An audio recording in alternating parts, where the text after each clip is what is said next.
This is a basement ceiling that was actually finished after the bottom portion was removed.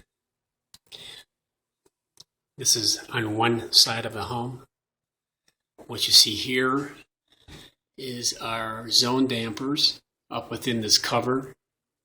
This worked out very well. This is a white covering that can be taken off to expose our damper motors or actuators when applicable for service if need be. Otherwise, this ceiling looks much better than the original after its repair.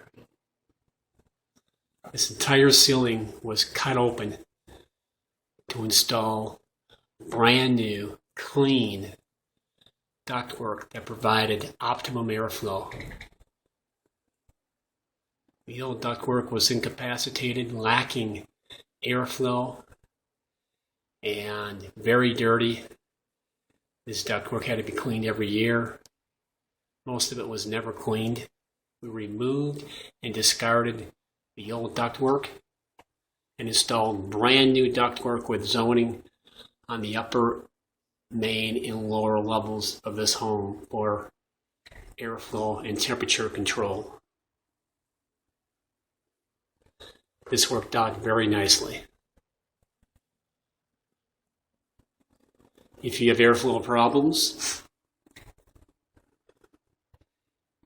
please give us a call. Our number is 952-941-6049. We serve the entire Minneapolis and St. Paul suburban areas. We are your airflow professionals.